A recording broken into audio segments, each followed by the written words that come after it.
Welcome to Pick Up and Deliver, the podcast where I pick up my audio recorder when I head out for a stroll and deliver an episode to you while I walk around. I'm Brendan Riley.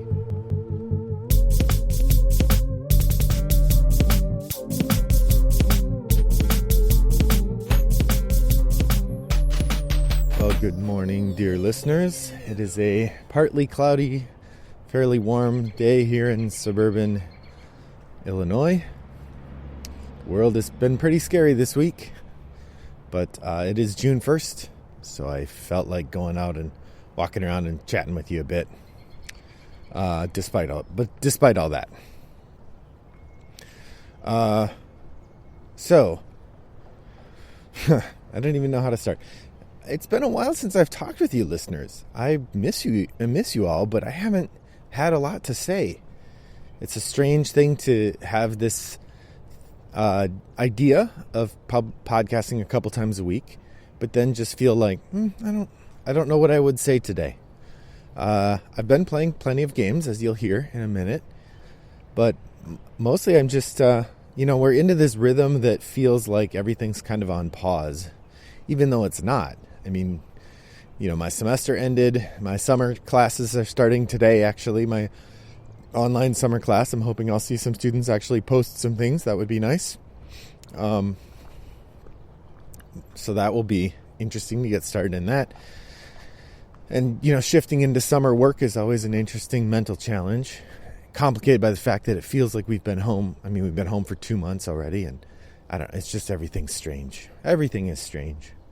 But let's talk board games, because that's fun, and it's a nice relaxation and a way to enjoy our time together. I've been playing a lot of games with the family. So it is June 1st, which means it's time for Top of the Stack. I'm sorry I haven't been around more. I'm hoping I'll find things that I feel like saying. But here we go. So we'll start with my monthly stats. What have I been playing? I've been playing a lot. I played 80 games this month, which is it's like, 2.5 a day? Something like that, which is about right. We'll go some days without playing any, but then I play a bunch, often on the weekends. I've played 50 different games, so 80 plays of 50 different games. For a year total, so far I've played 358 games this year, and 139 different games. We've been doing a fair amount of playtesting of a new game we're working on. I've done 5 playtests this month, and we did 1 playtest of someone else's game. Actually, we playtested it a couple times, but I just counted it as one play.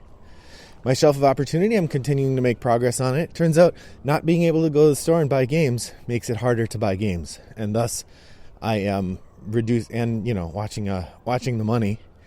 Between those two things, I've been reducing my collection, or my Shelf of Opportunity particularly, significantly. I haven't reduced my collection yet because I don't feel super great about selling games in this current moment, although we may get back to that. And so, with that restriction, I haven't really been getting rid of games. But now that Illinois has shifted to a slightly lighter quarantine, we may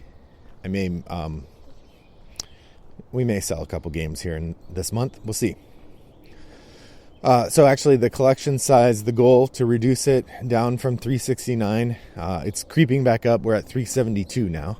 I'll talk about that in the Shelf of Opportunity section. But yeah, so the collection is getting a little bigger.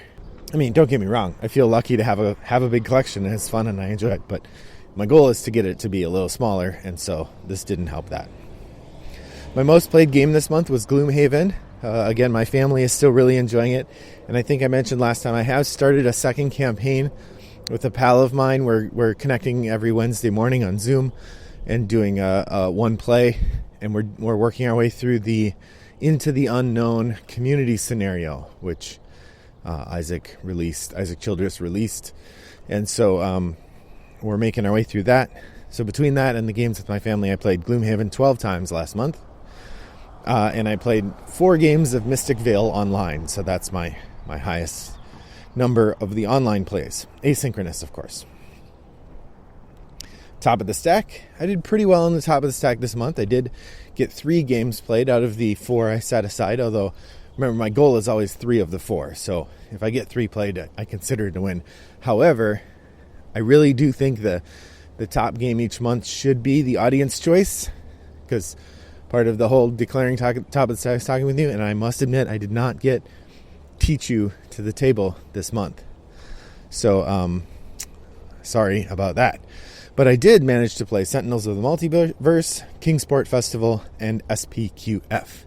So let's talk about those for a minute. Sentinels of the Multiverse, I think I talked about it. I think I did actually talk about it in an episode, so I won't go into it too deeply. But interesting co-op game. I've been interested in trying it again, although my wife and daughter have not. When I said, how about we play Sentinels again, they both kind of just, meh.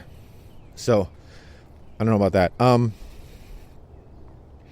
Kingsport Festival was a hit, or not a hit, but was certainly enjoyed, and both my wife and daughter said they would like to play that again, so I don't think that will go away out of the collection. And then my reattempt, a game that I've put on the top of the stack before and did not complete, but did manage to get played this time, was SPQF, which is Grant Rodiak's take on a deck builder that has also got some Glory to Rome aspects of it, at least in terms of the follow mechanism. And that turned out to be really fun. I really liked that one. I talked about it on the podcast already. I know. So, 3 out of the 4. Good job, me. That said, Teach You. So now I had to think about, what do I do with audience choice if I don't complete it? And there's another game in my top of the stack that has an equal number of votes. Do I keep the audience choice the same? Do I switch them for another one with the same number of votes? Then return to that audience choice once? We'll see. You can find out at the end of the episode. See, that's what we call a cliffhanger, folks. Now I've offered you a teaser. You're in for the whole episode now. Haha. All right, so probably the place I found the most success, because I've been playing a lot of games online with people, is First Plays this month. I managed to play 12 new games this month, which was great. I really enjoy, as you know, I really enjoy trying new games. So I'm going to give you a rundown of those, and the ones I haven't talked about yet, I will talk about for a minute or two. All right, Oracle of Delphi was the first one that I got to try. I played this on Yucata. And I'll admit, again, asynchronous is not my favorite way to learn a game. It usually takes me several plays to get the feel for it. It was interesting. I can see why people like it. I can also see why it's not the favorite Stefan Feld game. It was fine. Flamme Rouge I played on Tabletop Simulator with a friend, actually Jonathan Edwards from the Forgot My Dice podcast. It's a fun game. A nice little racing game. I'm not sure that the decision space is deep enough for me to really like it. I wonder if racing games aren't my thing. I felt I had the same kind of mixed feeling about Camel Up or Camel Cup. I mean, it was fun, but not incredible for me. So that's Flamme Rouge. It's a game about bicycle racing. Really interesting. Just, I don't know that it was interesting enough for me to want to seek it out and play a bunch more. Although if somebody got it out, I certainly would play again. Forum Trojanum, I've played twice now on Yucata. With regular listener Chris and regular listener Wes joined us for the second game. It's interesting. I don't understand the scoring. I got it when I watched the video, but you know that it turns out that part of how my brain learns these things is I have to learn the rules and then play the game all at once. So I think asynchronously, that's the part where I have the hardest time with a game like this, is really understanding how the game, how you go from doing the things the game lets you do to winning the game or getting points. And I haven't really made enough of those connections yet. So I did win one of the plays, but I'm not really sure how. And I lost the second one. But again, I don't really know how. So, I'm not sounding like all that robust a game reviewer here. On the Toggle live stream, we played Fill or Bust, which is a sort of push your luck game. It was fine. Not much more to say about that. Glory to Rome I mentioned. SPQF I mentioned. I played Firenze on Yucata. That was good. Again, asynchronous Euro game. I just was sort of getting the feel for it. Not doing a ton to understand it yet. But it was good. Sentinels of the Multiverse I mentioned. Foundations of Rome. I played this again with Jonathan Edwards over on Tabletop Simulator. This is a design from Emerson Matsuuchi. best known for Spectre Ops and Century Spice Road, both of which I like. Foundations of Rome was good, but it felt like it had about the same amount of decision space that Century Spice Road has, which should mean I really like it, but actually then ended up falling a little flat for me. Which I'm not sure why. I wonder if that one would be one that would grow on me if I played it a few more times. Foundations of Rome. Although it also looks really expensive. It comes in a huge box and it's got tons of little plastic pieces, but then it's a decision space about the size of Century Spice Road, which is not, it's a relatively simple game, and I'm not sure I'd want to pay $90 for a game at that level. Although there is something to be said for a game at that level, you could get it out a lot, versus, a deeper game that usually costs that much isn't a game you're going to get out every day or even every week. So Foundations of Rome, definitely worth looking at. The last 3 games, I'd say if I had to rank these 12 games in order 1 to 12, of least favorite to most favorite of the 12 games I played, these last 3 top the list.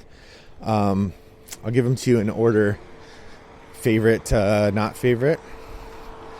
I think the favorite would be, or third favorite would be Valley of the Kings, which I just played for the first time yesterday.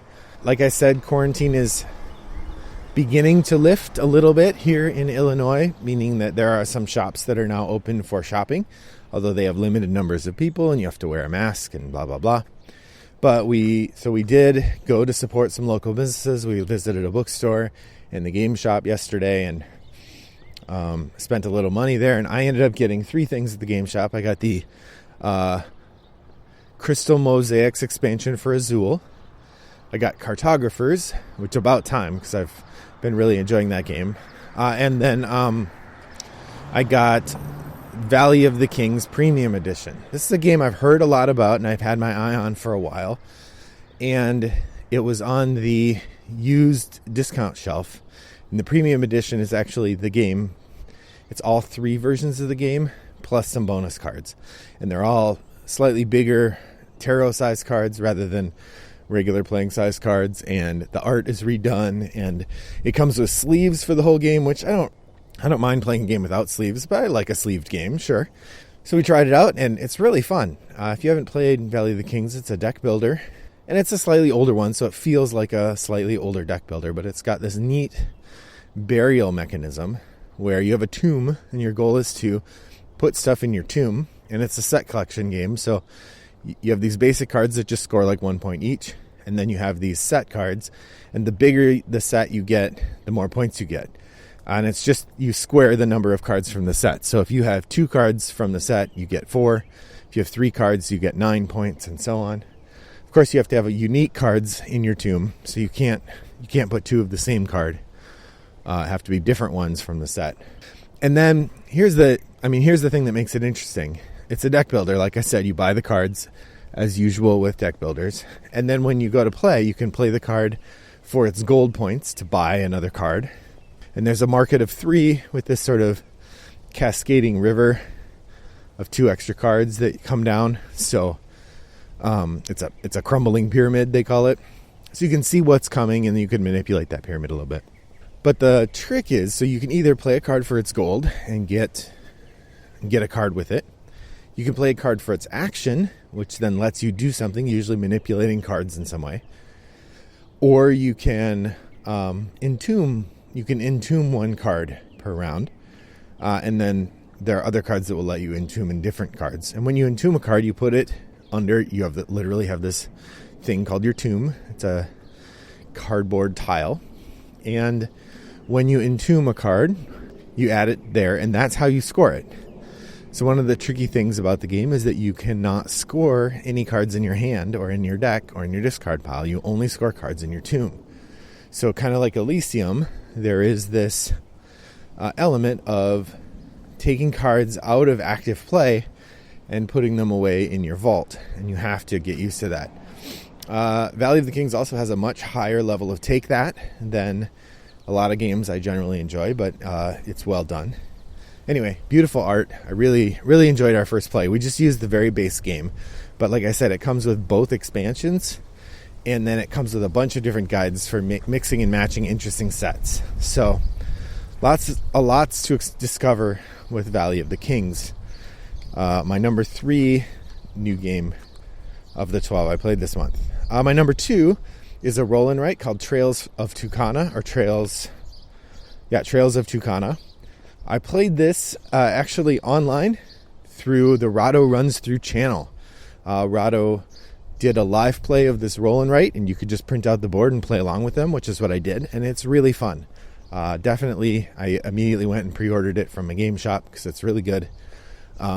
It's from the same guy who designed Escape, Curse of the Temple, and Avenue. It's the same team that designed Avenue, actually. Or the game, as I know it, is Avenue of the Kodama. And it just looks really neat. I played it once, was really fun. Looking forward to getting that. It's coming out in September, I think, or they're reprinting it. It was out a couple years ago, but this is the reprint. That's Trails of Tucana. And then my favorite game that's played this month, I played online through like a remote chat with a pal of mine, and it's a game called The Quiet Year. This is a sort of role-playing / storytelling game where you're drawing a map and narrating things that happen to a post-apocalyptic community during a year between a war that you've been having with a neighboring group and the arrival of another warring group, I guess. So you have one quiet year in between. It's really interesting role-playing and storytelling mechanisms. Played with a friend that I haven't really chatted with much in a couple years, so it's nice to reconnect with him. I got to try one expansion this month. That was Omens of Ice, the Elder Sign expansion, that was a good time. It's always fun to play Elder Sign. I managed to dust off 6 games this month. Kingsport Festival I already talked about, but we also got to play Raxon, My Village, Burgo Brothers, or Burgo Bros, and I played A Few Acres of Snow online on Yucata. Of those, Raxon was I'd forgotten, I really like that game. It's interesting and difficult. We lost, which is good. If you haven't played a co-op for a while, you should lose the first time you play. So I'm looking forward to playing that some more, although my wife wasn't as keen on it, so I might end up playing it by myself. Really good. Not much progress made on our family 20 by 5 challenge, so not a lot to report there. I'm at 28 out of 52 on my 52 game challenge. The only thing I added is Valley of the Kings to that list. My Shelf of Opportunity, as I mentioned, is down to 36 games now, so I'm plugging away. At the beginning of the year, it was at 48, and just chugging away on it. All right, so top of the stack for next month. What I decided is that if I miss the audience choice, which I'm usually going to try pretty hard not to do, but if I miss the audience choice, then I'm going to rotate to the next highest, or the next game of the same level of votes. So there are 3 games right now that have 4 votes over on the Shelf of Opportunity list, and that's Tichu and Buffy the Vampire Slayer, the board game. That's the 2001 Rob Daviau game. And then Jaws. So what I'm doing is I'm alternating all 3 of those, and when I play one, then it'll get removed. And as long as the other games are the only ones with 4 votes, or the most votes, they will stay at the top of the list and become the audience choice. But I am going to rotate out just to keep some variety on the list. So this month, the other Buffy the Vampire Slayer game is the top choice. For my personal choice, I am choosing the game Founders of Gloomhaven, which is exactly the kind of game that I would enjoy solo. So I'm going to play it solo. I think it has a solo mode. If it doesn't, I guess I'll have to go back to the drawing board on that and pick something else. Because there's no way I'll get Founders of Gloomhaven played with my family. I guess my daughter might play it, but time would be an issue there. For the revisit, actually, I was thinking my daughter has been enjoying games, but she's been getting really tired of games that we win too easily. So I think my daughter and I are going to play Robinson Crusoe. I really enjoyed that the one time I played it, but it's very hard. And so I did not play it with my wife because she doesn't like really hard co-ops. But I think that there's something to be said for trying it out again. Because it's on my list of, am I sure I want to keep this games? And so I think I do, but I want to try it out again. So Robinson Crusoe, here it comes. My reattempt this month, a game that's been on the top of the stack before that I want to try again, is Queen's Architect. This is another one I'll probably have to play with my daughter, or maybe if I can find a tabletop simulator version of it, that'll be a game I play there. It's a Euro game, so I'm not sure how much traction I'll get trying to play it with the family, but it's a game I really want to try. I love the mechanisms in it, and I just want to get it. I want to get it tried. Figure out if it's something I like enough to keep, and so that's my top pick for the revisit or the reattempt. So that's what I'll be playing in June. June is also my birthday month, so I think there's a decent chance I'll get some games for my birthday or get some game money. So I suspect my shelf of opportunity will get bloated again, which is fine. It's the ebb and flow. Better to keep it shrinking, but there it is. Yeah, so that's where we are. Well, I hope that you are staying healthy and safe this month. It's been a tumultuous time here in the U.S. the past few days. I miss you all, and I'm going to try to record a couple more times this week, but I say that without knowing how I'm going to feel on Wednesday when I would usually record the next one. If I feel like going out and recording something, I will. But as you know, my compact with you is I'm not going to record an episode just to get one done. I'm going to record them because I feel like it. And missing you certainly is one reason I might record again, but not the only reason. Reach out on Board Game Geek Guild 3269. I'm keen to hear what you've been playing, see how you've been doing on the top of your stack. I hope that thanks for joining me on your walk today. I hope that you have a pleasant month of June, and I look forward to next time we chat. Until then, thanks for joining me on my walk today. I hope that your next walk is as pleasant as mine was. Bye-bye.